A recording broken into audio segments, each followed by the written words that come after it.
Terima kasih Bapa, kami mengucap syukur buat pagi hari ini, tuntunan Tuhan atas kami, kesetiaan Tuhan atas kami sepanjang malam. Engkau jaga, lindungi kami, sehingga pagi ini kami boleh bangun dengan tubuh yang sehat. Kami bersyukur, ucapan syukur kami naikkan kepadamu Bapa.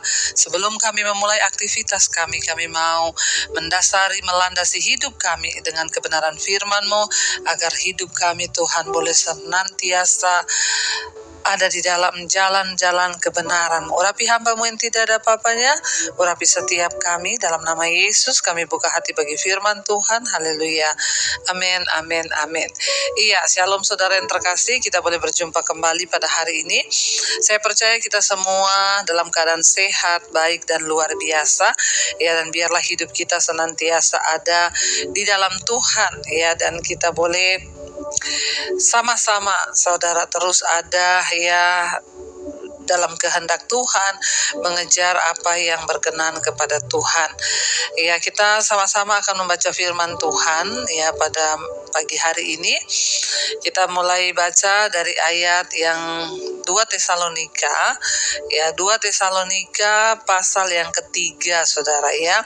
Mulai ayat yang ke-11. Firman Tuhan berkata, 2 Tesalonika pasal yang ketiga ayat yang ke-11. Kami katakan ini karena kami dengar bahwa ada orang yang tidak tertib hidupnya dan tidak bekerja, melainkan sibuk dengan hal-hal yang tidak berguna. 12.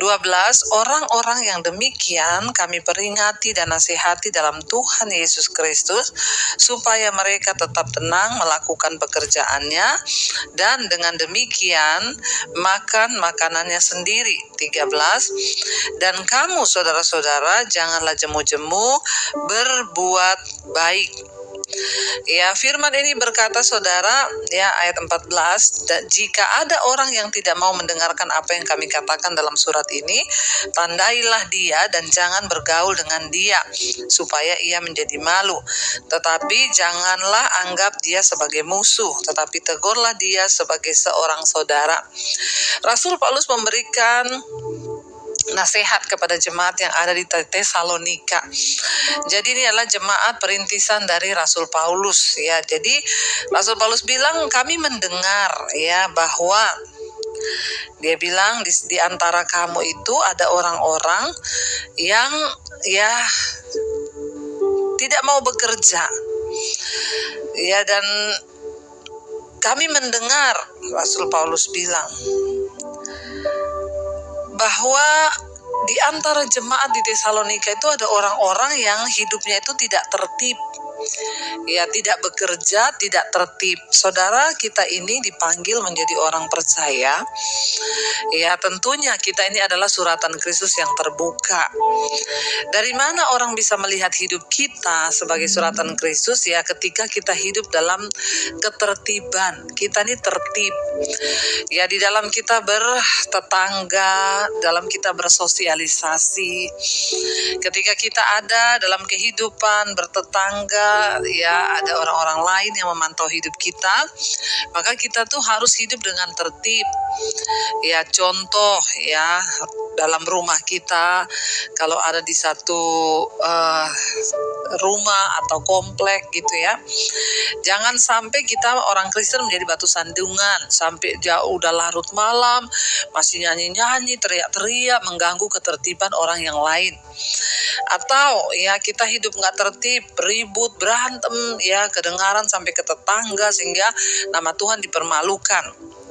Bahkan di tengah jemaat Tesalonika, Rasul Paulus bilang ada orang-orang yang hidupnya tidak tertib dan tidak bekerja. Ya, biasanya saudara, orang itu kalau tidak tertib pasti, ya, tidak ada pekerjaan juga. Ya, karena dia tidak tertib itulah makanya dia nggak mau kerja. Ya, dan orang yang tidak mau bekerja udah pasti hidupnya nggak tertib. Ya, dihabiskan waktu hanya untuk minum-minum, merokok, mabuk, dan lain sebagainya. Karena itu Rasul Paulus bilang, ya, cuma orang-orang ini tidak tertib hidupnya, tidak bekerja, dan hanya sibuk dengan hal-hal yang tidak berguna. Hidup ini begitu singkat untuk kita sia-siakan. Kita nggak tahu kita akan hidup sampai umur berapa. Tapi mari saudara, waktu Tuhan beri kita kesempatan hidup, ya pergunakan itu sebaik-baik mungkin. Setidaknya jangan menjadi batu sandungan dalam keluarga, rumah tangga, dan juga bagi orang yang ada di sekitar kita. Ya, jangan sampai kita menjadi orang itu yang cuma menghabiskan waktu dengan hal-hal yang tidak berguna. Mari setiap hari kita itu introspeksi, Tuhan, sepanjang hari ini apa yang sudah aku lakukan yang itu berguna untuk Tuhan, berguna bagi sesamaku. Jadikan hidupku ini bermanfaat bagi orang lain, saudara. Ya, jangan sampai kita ini cuma menyibukkan, mengurus hal-hal yang tidak berguna, sibuk dengan perkara-perkara yang tidak berguna, tidak membawa hasil dan hanya membuang-buang waktu. Contoh, gosip di tetangga. Banyak ibu-ibu tuh yang suka, saudara, pagi nggak ada kerjaan bergosip di rumah tetangga. Ya, ingat ya saudara, orang yang berpikiran besar, dia itu suka bercerita tentang hikmat kehidupan. Ya, tetapi orang yang berpikiran menengah, dia suka ya menceritakan tentang ya persoalan dalam hidupnya.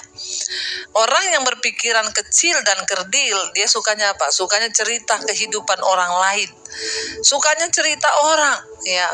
Kalau sudah ketemu yang diceritakan si A, si B, si C, si D, sehingga hidup kita ini menjadi tidak bermakna, tidak berguna. Bahkan kalau gosip itu bisa menghabiskan waktu berjam-jam. Bertobat, ya. Rasul Paulus berkata di sana, orang-orang yang demikian kami peringati dan nasihati dalam Tuhan Yesus Kristus, supaya mereka tetap tenang melakukan pekerjaannya, dan dengan demikian makan makanannya sendiri. Mari kita fokus hidup, tenang hidup kita, nggak usah campuri urusan orang lain, nggak usah bergosip tentang orang lain. Kerjakan saja apa yang patut kita kerjakan, supaya hidup kita ini tidak menjadi batu sandungan. Ya, kerjaannya cuma minta-minta uang, utang-utang kanan kiri. Karena apa, saudara? Hidupnya tuh nggak berguna. Ya, coba kita mau kembangkan hidup kita dengan melakukan hal-hal yang bermanfaat. Rasul Paulus berkata di sana, ya, supaya kamu itu harusnya yang melakukan pekerjaannya sendiri, dan dengan demikian makan makanannya sendiri. Ya, nggak minta-minta sama orang, nggak berharap dari orang, tetapi makan makanannya sendiri dengan bijaksana, bisa mengatur keuangan sehingga tidak berkekurangan. Ya, makan makanannya sendiri.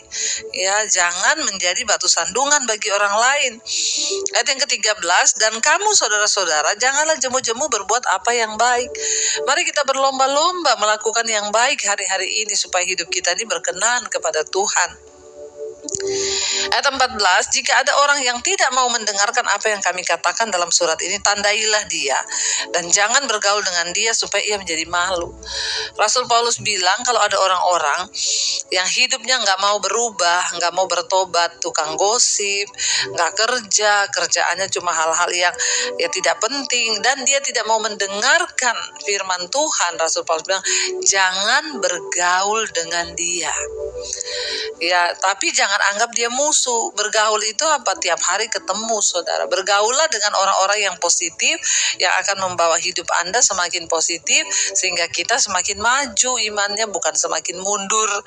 Ya, dan dikatakan di sana, ya, jangan bergaul, saudara, dengan orang yang nggak mau berubah hidupnya. Ayat 15, tetapi janganlah anggap dia sebagai musuh, tetapi tegurlah dia sebagai seorang saudara. Kita nggak usah bergaul, tapi jangan musuhan. Maksudnya kalau ketemu tegur aja, tapi jangan bergaul tiap hari ketemu. Bergaul itu artinya ketemu terus tiap hari, ikuti cara hidupnya. Dia gosip orang, kita juga ikut gosip orang. Bertobat, saudara. Ya, mari kita belajar semakin hari hidup kita boleh semakin disempurnakan, supaya kita ini boleh juga mengalami hal-hal yang baik dari Tuhan. Jangan kita jadi batu sandungan, tetapi sebaliknya biar hidup kita menjadi teladan bagi banyak orang dan kita boleh menjadi berkat. Mari kita renungkan firman ini. Mari saudara, kita mau datang di hadapan hadirat Tuhan. Kita mau berkata, Tuhan, pakai hidup kami untuk menjadi berkat bagi banyak orang. Kami tidak ingin menjadi batu sandungan, tapi kami ingin hidup kami sungguh-sungguh bermakna, sehingga hal-hal yang positif yang kami lakukan, hal-hal yang baik, agar kami menyenangkan Tuhan dan menjadi kesaksian yang hidup bagi banyak orang. Mari katakan di hadapan Tuhan saudara hari ini. Oh Tuhan, pakailah hidupku selagi aku masih kuat. Bila saatnya nanti ku tak berdaya lagi, hidup ini sudah jadi berkat. Biar ini menjadi doa kita di hadapan Tuhan saudara. Katakan, oh Tuhan, pakailah hidupku selagi aku masih kuat. Lagi aku masih kuat.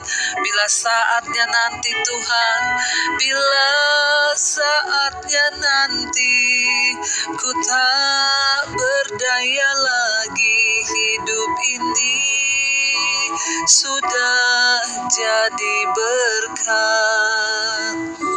Pakai hidup kami untuk menjadi berkat bagi banyak orang di sekeliling kami, bagi orang tua kami, anak-anak kami, bagi siapapun, bagi suami, bagi istri kami. Tuhan, ajar kami melakukan hal-hal yang baik, bekerja dengan tangan kami sendiri, karena kami tahu Tuhan memberkati orang yang rajin dan mau bekerja. Jadikan hidup kami Tuhan menjadi orang yang sungguh-sungguh melakukan segala kebaikan, supaya orang yang melihat hidup kami boleh melihat Kristus. Setidaknya kami tidak mau menjadi batu sandungan. Kami mau belajar hidup dengan tertib di depan semua orang. Ajar kami sungguh-sungguh melakukan firman-Mu, agar jangan sampai nama Tuhan dihujat orang oleh karena perbuatan kami. Hamba berdoa bagi setiap anak-anak-Mu yang mendengarkan firman ini, berkati Tuhan, taruh hati yang sungguh-sungguh mau diubahkan dalam hidup kami, supaya hidup kami boleh berdampak menjadi berkat. Kalau sebagai anak, jadikan kami anak-anak yang takut Tuhan, yang mengalami hidup yang berubah, rajin bekerja. Sebagai orang tua juga, jadikan hidup kami menjadi berkat bagi anak-anak kami. Bukan hanya menyusahkan anak-anak kami, tetapi terus membawa mereka juga untuk sungguh-sungguh menjadi anak-anak Tuhan. Berkati setiap kami yang mau diubahkan hari ini yang tidak bekerja. Kami berdoa, Tuhan, Engkau berikan kami pekerjaan agar hidup kami bermanfaat.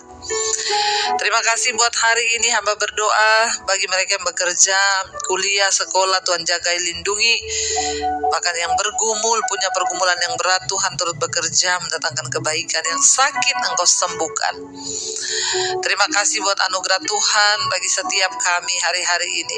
Yang berulang tahun, Engkau tambahkan anugerah, rahmat, berkat-Mu limpah atas hidup kami. Terima kasih Bapa. Berkati bangsa dan negara kami Indonesia. Turunlah kiranya rahmat anugerah dari Bapa atas bangsa kami. Berkati Pak Presiden Jokowi, wakilnya, seluruh jajar kabinet TNI Polri yang ada, Tuhan menjaga, melindungi. Terima kasih Bapa buat hari ini. Engkau Tuhan yang terus mau menuntun kami ke dalam segala kehendak dan rencana-Mu.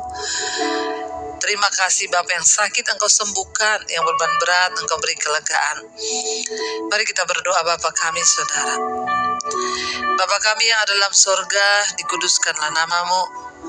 Datanglah kerajaan-Mu, jadilah kehendak-Mu di bumi seperti di sorga. Berikanlah kami pada hari ini makanan kami yang secukupnya. Dan ampuni kami akan kesalahan kami, seperti kami juga mengampuni orang yang bersalah kepada kami. Janganlah membawa kami dalam pencobaan, tapi lepaskan kami daripada yang jahat. karena Engkaulah yang punya kerajaan dan kuasa dan kemuliaan sampai selama-lamanya. Mari buka hatimu, angkat tanganmu, terimalah kiranya berkat dari Allah Bapa, cinta kasih Tuhan Yesus Kristus, penyertaan Roh Kudus menyertai hidup kita mulai hari ini bahkan sampai kali yang kedua Tuhan Yesus datang kembali menjemput kita. Nama kita tercatat dalam kitab kehidupan. Dalam nama Tuhan Yesus yang percaya diberkati Tuhan, katakan bersama amin, amin, amin. Tuhan Yesus memberkati. Shalom dan Immanuel.